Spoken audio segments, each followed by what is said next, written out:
ভৰি ফটাটো এটা বহুতে কমন সমস্যা হয় নাই আৰু আপোনালোকে গম পাইলে যে বহুত বেছি ডিপ ফটা নহলে আপুনি এইটো ঘৰতে টেক কেয়াৰ কৰিব পাৰে আপুনি ঘৰতে যদি যত্ন লয় তেতিয়াহলে আপোনাৰ ভৰিটো কোমল হৈ থাকিব পাৰে কিন্তু যদি বহুত বেছি ডিপ ক্ৰেকছ হয় তেতিয়া বেলেগ কথা তেতিয়া আপোনাৰ ডক্টৰৰ হেল্প ল'ব লাগে বাট আদাৰৱাইজ আপুনি ঘৰতে আৰ্লি ষ্টেজত আপুনি নিজে ৰিনাউপাই কৰিব পাৰে তেন্তে বলক আহক আজি মই আপোনালোকৰ লগত ডিছকাছ কৰিম ঘৰতে আপুনি কেনেকে ভৰি ফাটাটো ঠিক কৰিব পাৰে তেন্তে পলম নকৰি ভিডিঅ'টো আগবাঢ়ি যাওক মোৰ নাম ডক্টৰ মানালী এমডি ডাৰ্মাটলজিষ্ট আপোনাৰ অসমবাসীৰ digital skin doctor Let's see what our dermatologist Dr. Manali has to say today. হাত ভৰিৰ ছালটো আন ঠাইৰ ছালতকৈ বেলেগ হয় হাত ভৰিত হেয়াৰ ফলিকলছ নাথাকে আৰু হেয়াৰ ফলিকলছৰ লগত লগ লাগি থকা সেবাসিয়াছ গ্ল্যান্ড বা অইল সিক্ৰেটিং গ্ল্যান্ডটো নাথাকে সেই কাৰণে আন ঠাইৰ ছালত যেনেকুৱাকে এই হেয়াৰ ফলিকলছৰ লগ লাগি থকা সেবাসিয়াছ গ্ল্যান্ড বা তেল সিক্ৰেট কৰা গ্ল্যান্ডটো প্ৰস্তুতিৰ বাবে ন্যাচাৰালি এটা ময়শ্চাৰ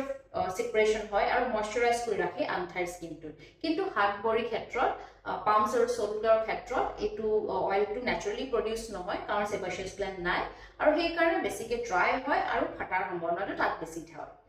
প্লাস এই হাত ভৰিৰ স্কিনটো যেটো আউটাৰ লেয়াৰ স্কিনৰ স্ট্ৰেটাম কৰ্নিয়ামটো বহুত ডাঠ হয় আৰু সেইবাবেও স্কিনটো ন্যাচাৰালিও ডাঠ হয় আন ঠাইতকৈ আৰু পটককে বেছি ড্ৰাই আৰু ভালকে ময়শ্চাৰাইজ কৰি আমি নাৰাখো এই ডাঠ ছালটো ড্ৰাই হৈ পেলাই ফাটি যায় আৰু আপোনালোকে যদি এনেকুৱা কাম কৰে য'ত আপুনি বহুত দেৰি থিয় হৈ থাকিব লাগে আৰু আপোনালোকে খোলা চেণ্ডেল পিন্ধে ওপেন ফুটৱেয়াৰ্ছ পিন্ধে তেতিয়াও আপোনালোকে এনভাইৰনমেণ্টৰ লগত ডাইৰেক্টলি কণ্টেক্টত আহে আৰু ভৰিটো বেছিকৈ ড্ৰাই হৈ যায় আৰু আপোনালোকৰ যদি চেণ্ডেলটো বা ফুটৱেয়াৰটো সোলটো বহুত পাতল হয় তেতিয়াও এটা কণ্টিনিউৱাছ প্ৰেছাৰ পৰে আপোনাৰ ভৰিত আৰু এই আনইভেন প্ৰেছাৰ ডিষ্ট্ৰিবিউশ্যনটোৰ কাৰণে কেলচিটি হ'ব পাৰে বা ভৰিৰ ছালটো ডাঠ হৈ পেলাই ইভেঞ্চুৱেলি ফাটি যাব পাৰে আৰু আপোনালোকে বাৰু পেডিকিউৰ মেনিকিউৰ কৰি ভাল পায় নেকি পেডিকিউৰ কৰিলেও ভৰিটো বহুত বেছিকে ডাঠ মানে জোৰে জোৰে পিউবিক ষ্টনেৰে বা এনেকুৱা যেটো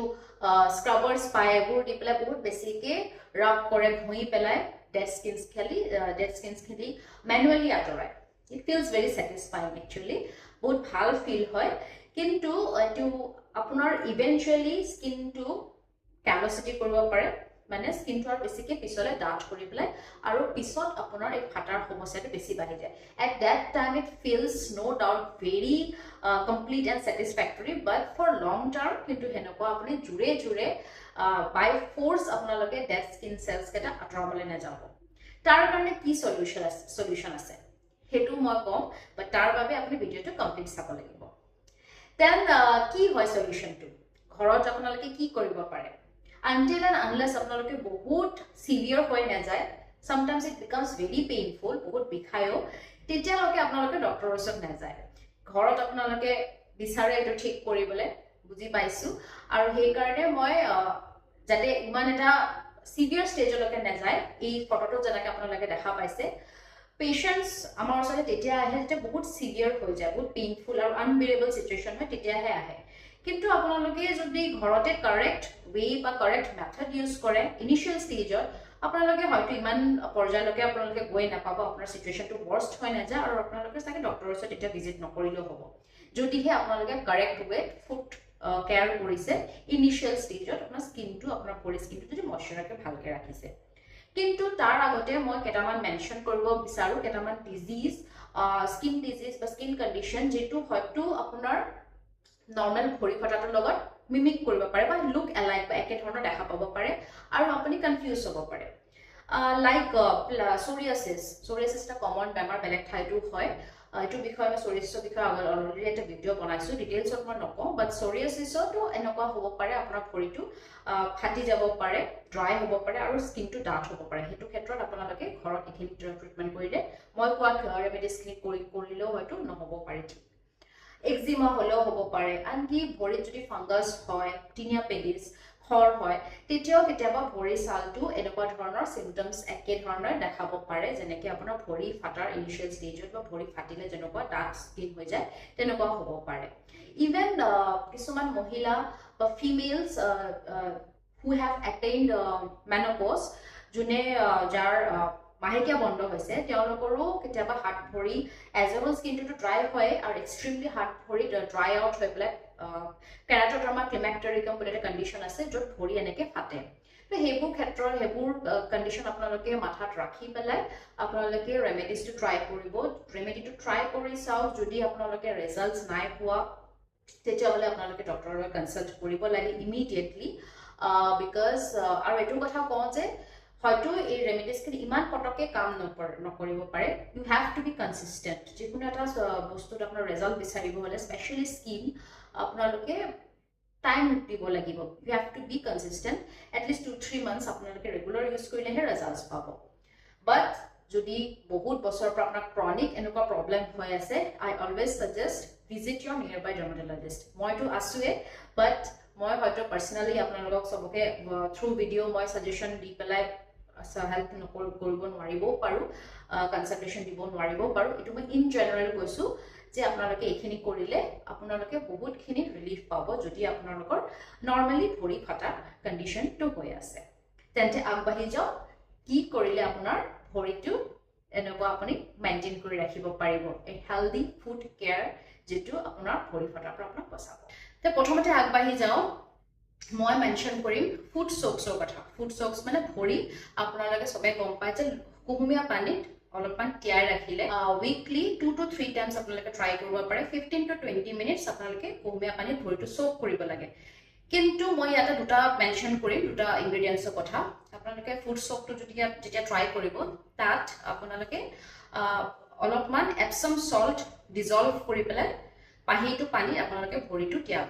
এপছম সল্ট মই কিয় মেনশ্যন কৰিছোঁ অভাৰ দ্য নৰ্মেল সল্টৰ কি বেনিফিট হয় এপছম সল্টত মেগনেছিয়াম থাকে আৰু এই মেগনেছিয়ামটো পোৱা যায় যে ভৰিৰ মাছলছটো ৰিলেক্স কৰে আৰু আপোনাৰ যে চ'ৰনেছ হৈ আছে অলপমান পেইন হৈ আছে সেই পেইনটোৰ পৰা ৰিলিফ কৰিব ৰেগুলাৰ সল্টতকৈ বেটাৰ সেইটো ক্ষেত্ৰত কাম কৰে আৰু আপোনালোকে ফুড চ'ক যেতিয়া কৰিব you can try with Epsom salt or you can also' add apple cider vinegar apple cider ভিনেগাৰৰ কথা কিয় কৈছোঁ ইয়াক মন কৰিব যে নৰ্মেল হোৱাইট ভিনেগাৰৰ কথা মই কোৱা নাই নৰ্মেল হোৱাইট ভিনেগাৰ বা যিকোনো ভিনেগাৰত থাকে এচিডিক এচিড এইটো মেইন ইনগ্ৰেডিয়েণ্ট হয় কিন্তু এপল চিডাৰ ভিনেগাৰত যিহেতু এইটো এপেলৰ পৰা এক্সট্ৰেক্ট কৰিছে আৰু এপেলৰ পৰা ওলাই মেলিক এচিডটো এটা এইচ বা এটা এক্সফোলিয়েণ্ট বুলি ধৰা হয় এক্সফোলিয়েণ্ট মানে আপোনাৰ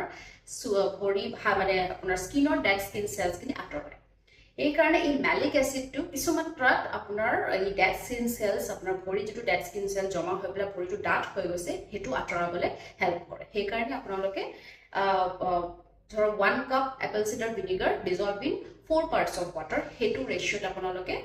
লৈ পেলাই ভৰিত চ'ক কৰি ৰাখিব সেনেকৈ যেনেকৈ মই ক'লোঁ 15 to 20 minutes 2 to 3 times a week আপোনালোকে কৰিব পাৰে ৰেগুলাৰলি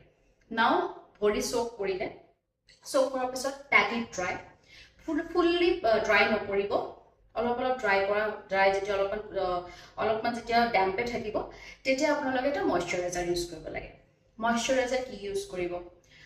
মই এইটো ক্ষেত্ৰত যাৰ বেছি ভৰি ছালটো ডাঠ হৈ গৈছে মই এনেকুৱা ইনগ্ৰেডিয়েণ্টছ আপোনালোকক ক'ম যিটো আপোনালোকে চেক কৰি পেলাই আপোনালোকে ফুড ক্ৰীমটো পাৰচেজ কৰিব পাৰে নম্বৰ 1 হৈছে ইউৰিয়া কিয় ইউৰিয়া বেলেগ বেলেগ পাৰ্চেণ্টেজৰ থাকে ষ্টাৰ্টিং ফ্ৰম 10% 20 30 আজিকালি 40% লৈকে available start with the low' percentage if you want to if you are beginner urea কিয় মই কৈছোঁ ইউৰিয়া হৈছে কেৰাটলাইটিক মানে আপোনাৰ এইটো যিটো স্কিনৰ যিটো একদম ওপৰ অংশটো ষ্ট্ৰাটাম কৰ্নিয়াম বুলি কওঁ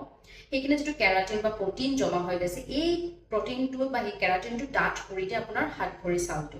এই কেৰাটিনটো ডিজলভ কৰিবলৈ ব্ৰেকডাউন কৰিবলৈ হেল্প কৰে ইউৰিয়াটোৱে সেইকাৰণে urea is preferable for palms and soles মানে হাত ভৰিত প্লাছ ইউৰিয়াটোৱে আপোনাৰ মইশ্চাৰটো বা ৱাটাৰ ৰিটেনশ্যনো কৰি ৰাখে ৱাটাৰটো বেছিকৈ লছ হ'ব নিদিয়ে এনভাইৰনমেণ্টলৈ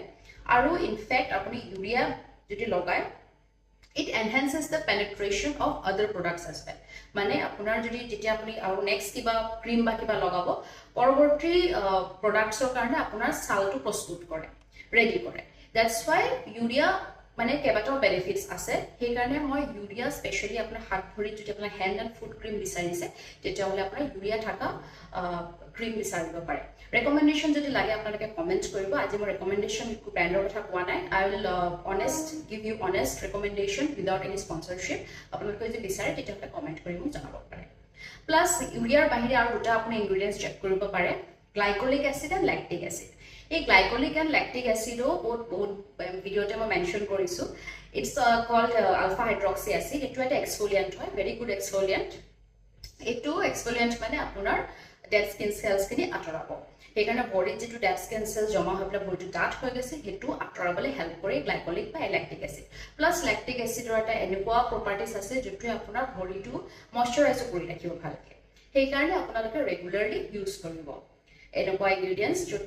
urea, lactic acid, glycolic acid থাকে। কিছুমান ক্ৰীমত চেলিচাইলিক এচিডো থাকে, বাট আজিকালি বহুত অভাৰ দ্য কাউণ্টাৰ এনেকুৱা ক্ৰীমছ আছে 3টা কম্বিনেশ্যন থকাও পোৱা যায়।